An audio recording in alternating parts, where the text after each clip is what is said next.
नमस्कार, मी वैशाली आणि welcome back to my channel. आज लक्ष्मीपूजन आणि दरवर्षीप्रमाणे सकाळी लवकर उठणं रेडी करून मुलांना आंघोळ घालण्याची तयारी. मुलं जशी जशी मोठी होतात तसं तसं ह्या गोष्टी सगळ्या नवीन असतात. दरवर्षी आपण जरी करतो तरी प्रत्येक वर्षी त्यांच्यासाठी ह्या नवीन असतात. त्याच्यामुळे दुर्वाला पण जरा वेगळं वाटत होतं. आणि हे उठणं मी घरी तयार केलं तर मी रेडीमेड आणलं नव्हतं, कारण रेडीमेड आणल्यानंतर त्याचा अनुभव काय जरा वेगळाच येतो, कारण स्किन एकदम ड्राय होते.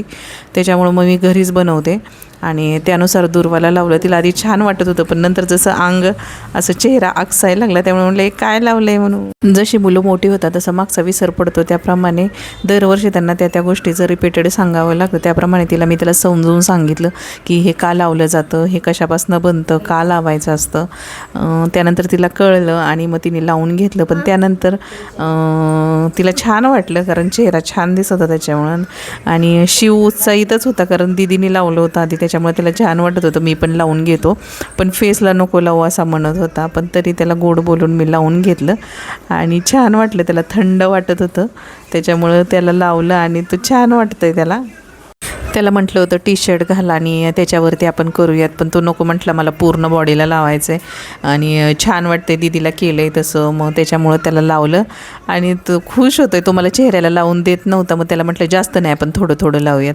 आणि लावल्यानंतर त्याला छान वाटलं. ते उठलं. नावल्यानंतर त्यांना छानपैकी गरम पाण्याने आंघोळ घातल्या. त्याच्यानंतर डायरेक्ट मला संध्याकाळच्या पूजेचाच व्हिडिओ घेता आला, कारण मधला व्हिडिओ मी घेतला नाही, कारण आमच्या इथं गेलं तर पाणी. बरं, आज लक्ष्मीपूजन त्याच्यामुळं सर्वांच्या घरात जी लगबग चालू असते तीच आमच्या घरातही चालू होती. पण मधले काही व्हिडिओ घेता आले नाही, कारण आमच्या इथे सोसायटीमध्ये पाण्याचा काहीतरी प्रॉब्लेम झाला, त्याच्यामुळं पाणी नव्हतं. मग बाकीची कामं सगळी पुढे ढकलली गेली आणि मग त्यानुसार सगळं चालू होतं. तर त्याच्यामुळे जरा वेळ लागला. ही वेळ होती संध्याकाळी 7च्या नंतर पूजेची तयारी चालू होती, तर मी ती करून घेत होते. आणि पाणी नसल्यामुळं मग बाकीच्या ज्या ठरवल्या होत्या त्या गोष्टी काही झाल्या नाही. आणि मग ज्या पद्धतीने पूजा करता आली त्या प्रकारे पूजा केली. येता शक्ती, येता भक्ती आणि येता बुद्धीने जी काही सेवा करता आली ती केली. आणि जी दरवर्षी करते त्याप्रमाणे नाही आलं, पण कधीतरी असं असतं की जो आपला प्लॅन असतो त्याच्यापेक्षा काहीतरी बेस्ट प्लॅन ह्या वर्षाने ठरवलेला असतो आणि त्यानुसार काहीतरी घडलं. ज्यावेळी एवढा मोठा सण आलेला असतो आणि वर्षभर आपण त्याची वाट बघत असतो आणि त्या सणाच्या दिवशी जर असं काहीतरी विघ्न आलं, आता थोडक्यात विघ्नच म्हणता येईल, कारण सगळ्या गोष्टी थांबल्या. मग असं आल्यानंतर जी मनस्थिती होते तीच माझी झाली. खूप मूड ऑफ झालता, पण नंतर मग विनोदनी जरा समजावून सांगितलं. त्यानंतर दुरुनी आणि विनोदनी दोघांनी मिळून आकाशकंदील लावला आणि लाईटिंग्सही लावून घेतल्या. म्हटलं संध्याकाळ होण्याच्यात नंतर पूजा करायची आणि मग बाकीच्या गोष्टींना पण उशीर होईल. मग विनोदनी आणि दुर्वानी आकाशकंदील आणि लाईटिंगचं करून घेतलं. बाकीचं मी घरातलं आवरलं. पाणी आल्यानंतर मग स्वयंपाक वगैरे सगळा करून घेतला, घर आवरलं आणि त्याच्यानंतर मग पुढची तयारी करून घेतली. त्यांना काय बाहेर पूजेसाठी खरेदीला जायचं होतं, मग त्या पटकन त्यांनी गोष्टी घेऊन आले. परंतु वर्षातनं एकदा आपण ज्या सणाची खूप आतुरतेने वाट बघत असतो आणि त्याच दिवशी जर असं काही व्हायचं असेल तर मग जी मनस्थिती होते सर्वांची तीच माझी झाली. मग त्यातनं विनोदनी गेलं, वातावरण जरा नॉर्मल केलं आणि मग आम्ही म्हटलं चला पूजा मांडूयात, कारण दरवर्षीचाच हा प्रॉब्लेम आहे. दसरा दिवाळी म्हटलं की काहीतरी पाण्याचा प्रॉब्लेम होतोच. केली पूजा, आवरली आणि त्याप्रमाणे मग विनोदीनंतर नैवेद्य दाखवून घेतला देवीला. आणि खरंच दुपारी होतं जरा गरम वातावरण, पण संध्याकाळी जशी पूजा चालू झाली आणि त्याच्यानंतरचं जे वातावरण एकदम चेंज झालं की दुपारी काय वातावरण होतं किंवा काय झालं तर दिवसभरात ह्या सगळ्या गोष्टींचा विसर पडला. आम्ही जशा ठरवल्या होत्या तशा गोष्टी काही घडल्या नाही आज दिवसभरात, पण त्यापेक्षा वेगळ्या घडल्या, पण त्या अतिशय व्यवस्थित आणि छान घडल्या. दिवाळी खूप छान प्रकारे साजरी केली आणि घरामध्ये पूजा झाल्यानंतर असे फोटो काढले. पूजा झाल्यानंतर सगळीकडे फटाक्यांचे आवाज चालू होते, त्याच्यामुळं मग म्हटलं आता लगेच नको जाऊयात खाली, कारण मग मुलं फटाक्याच्या आवाजाने भीतात. मग त्याच्यामुळं थोड्या वेळाने फटाके वाजवायला जाऊयात म्हटलं. मग त्याप्रमाणे मग म्हटलं आपण जरा जास्तच फोटो घेऊयात. त्यामुळे यावर्षी जरा जास्त फोटो घेतले, व्हिडिओज घेतले. ज्यावेळी आयुष्यात अशा सिच्युएशन येतात किंवा असे काही प्रसंग घडतात त्यामध्ये आपल्याला नक्कीच बरंच काही शिकायला मिळतं की ह्या सिच्युएशनला आपण कसं वागलं पाहिजे किंवा काय हँडल केलं पाहिजे, कशी सिच्युएशन हँडल केली पाहिजे. तर ह्याच गोष्टी आपल्याला आयुष्यात शिकवून जातात आणि यामध्ये जास्त हायपर न होता किंवा शांत राहून त्याच्यावरती मार्ग काढणं अतिशय महत्त्वाचं असतं. प्रत्येक वेळी प्रत्येक वेगवेगळ्या प्रकारच्या सिच्युएशन्स असतात, त्यानुसार आपण ती सिच्युएशन कशी हँडल करतो त्यावर सगळं ठरलेलं असतं.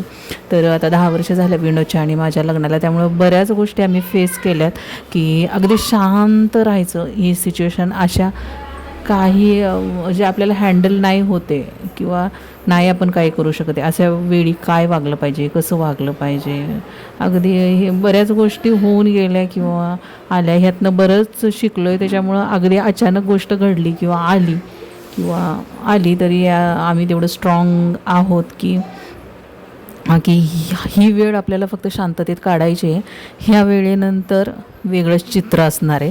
आणि आमच्या आजपर्यंतच्या लाईफमध्ये कायम असंच घडत आलं आहे की आज जर फॉर एक्झाम्पल आज जर रडलो किंवा आज जर टेन्शनमध्ये असू किंवा आज जर आपल्याला पाहिजे ती सिच्युएशन किंवा तो मूड नाही आहे आपला, तर नक्कीच ठरवायचं की हा जेवढा काळ आहे हा जाणार आहे, ही वेळ आहे ही जाणार आहे.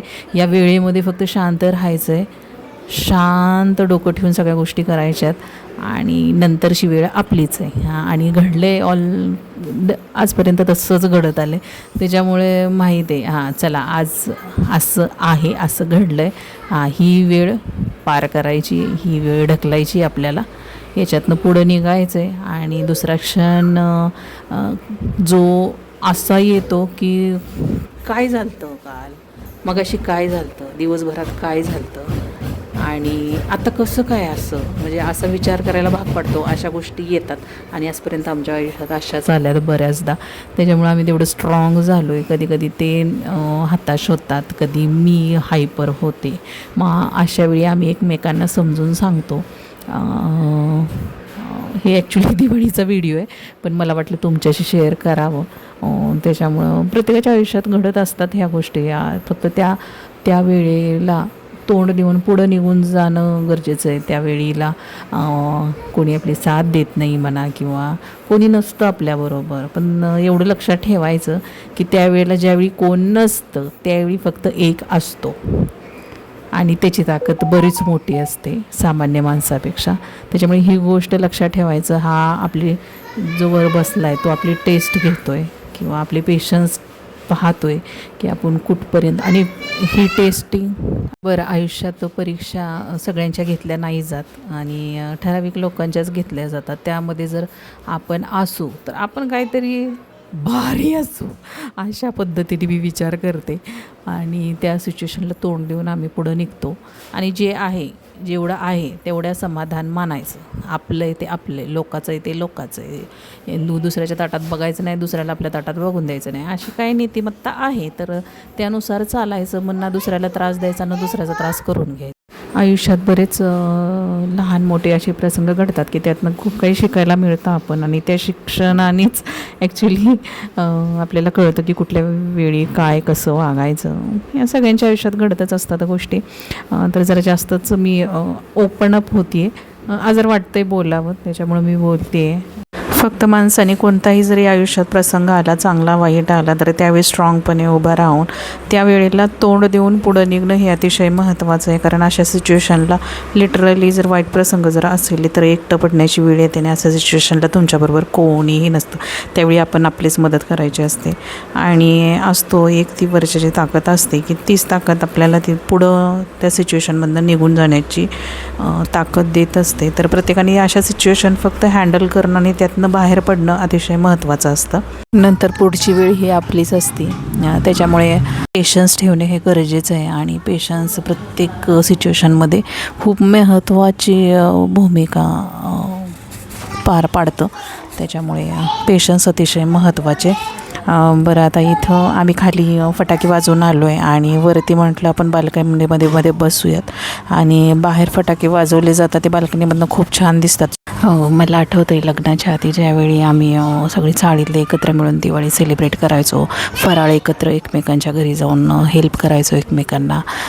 त्यानंतर लक्ष्मीपूजनाच्या दिवशी आपापल्या घरातलं आवरून किंवा फराळ उरकून किंवा स्वयंपाक दिवसभराचा करून संध्याकाळी पूजा केल्यानंतर सगळ्यांनी आपापल्या अंगणात बसायचं आणि जे लहान मोठे असतील ज्यांना फटाके वाजवण्याला इंटरेस्ट आहे किंवा ज्यांना आवडतं ते फटाके वाजवायचे आणि सगळे छानपैकी एन्जॉय करायचे, मज्जा करायचे. अगदी 9-10 वाजेपर्यंत आम्ही असंच बाहेर खुर्च्या टाकून बसायचो आणि फटाके पाहायचो.